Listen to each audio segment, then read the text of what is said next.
Nous sommes le 30 octobre 2004, dans le sud de l'Angleterre.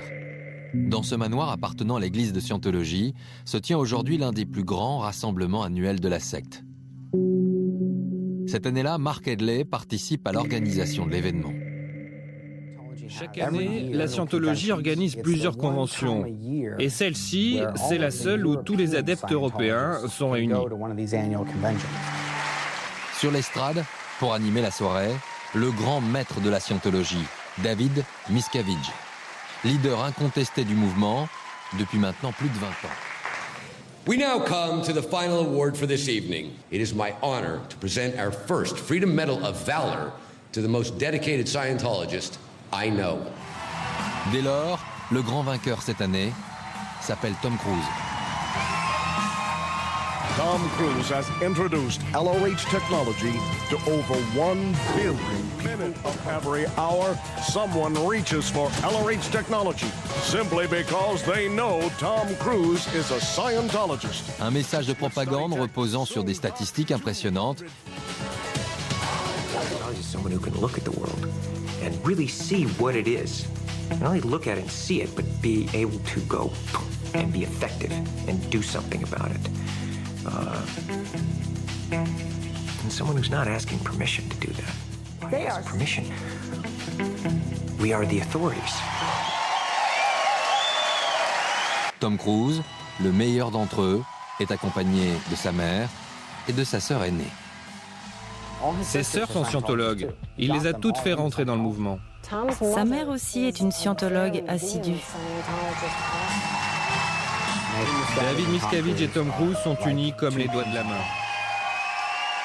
I think you know that I am there for you. And I do care so very, very, very much. So what do you say? We need to clean this place up? Huh?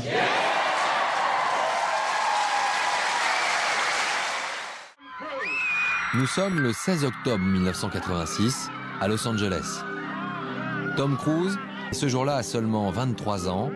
Il devient l'un des plus jeunes acteurs. Tom Cruise est donc maintenant un acteur qui compte à Hollywood.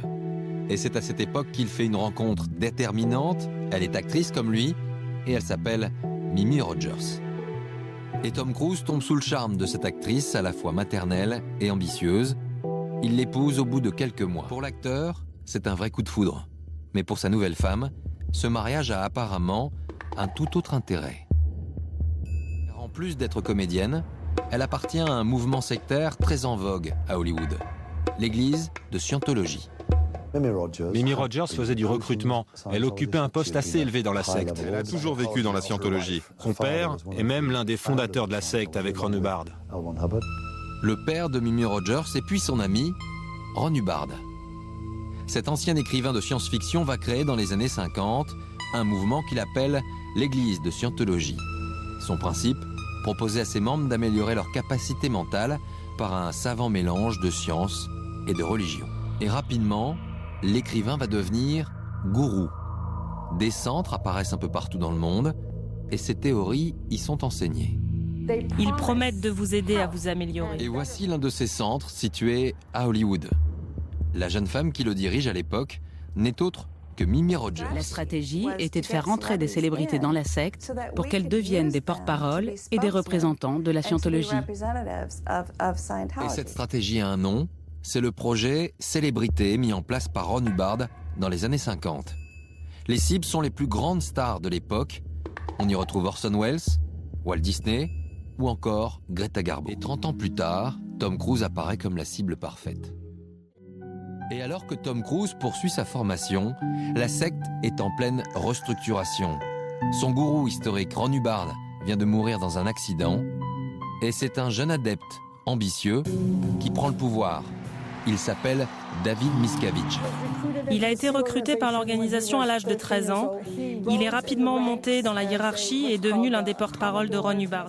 Suivant alors à la lettre les préceptes de son père spirituel, il ordonne la rénovation d'un manoir, ici, en plein cœur d'Hollywood. Le Celebrity Center, la plus prestigieuse agence de scientologie pour les stars. À l'époque, Karen Pressley en est la directrice. Le bureau de David Miscavige nous appelait constamment pour savoir quelle était la nouvelle star recrutée en scientologie. Le père de Mimi Rogers avait quitté la scientologie.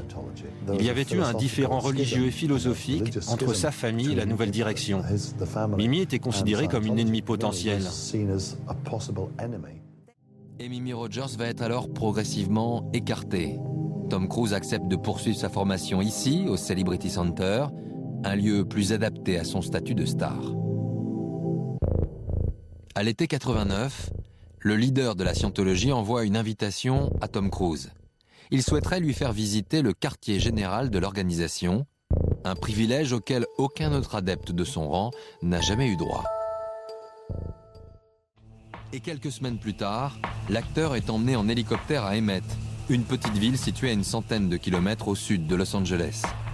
Il va alors découvrir une base secrète en plein désert.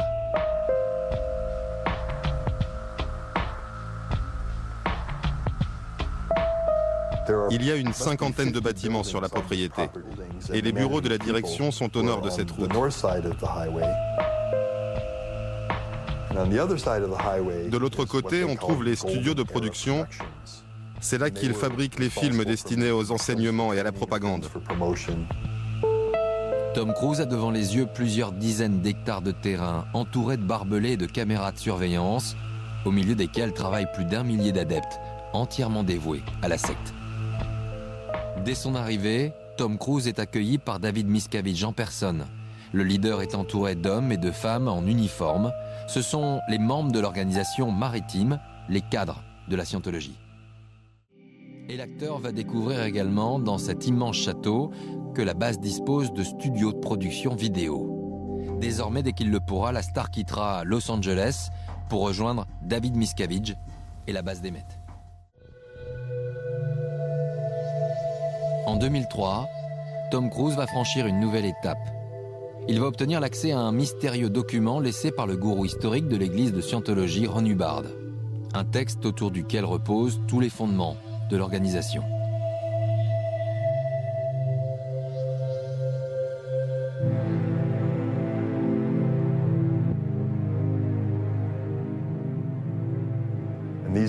Ce classeur est fixé au mur par un câble électronique. Et si on essaye de l'enlever, cela déclenche une alarme. C'est vraiment entouré de beaucoup de sécurité. En tournant les pages, Tom Cruise découvre toute la théorie de Ron Hubbard. Tout aurait commencé il y a 75 millions d'années sur une lointaine planète, quand un empereur extraterrestre aurait décidé de décimer tout son peuple. Il a ensuite récupéré les esprits de tous ces gens. Il les a placés dans des vaisseaux spatiaux et a envoyé ces vaisseaux sur Terre.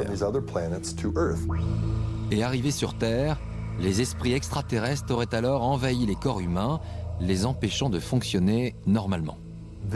Cela explique pourquoi le monde est fou. Parce que tous les gens sont infectés. Quand vous atteignez le 3e niveau, et c'est là qu'en est Tom Cruise, si vous voulez aller jusqu'au niveau 7, vous devez utiliser l'électromètre pour détecter ces esprits dans votre corps et apprendre à les chasser. Ensuite, on vous promet que vous allez avoir des pouvoirs surhumains. Vous allez devenir un être supérieur. Et surtout, il ne faut pas s'inquiéter de la mort parce que vous allez vous réincarner. Nous sommes le 30 août 2004, à Paris. Tom Cruise est en promotion pour son film Collatéral. L'acteur enchaîne les bains de foule et les conférences de presse, mais au beau milieu de la journée, il disparaît.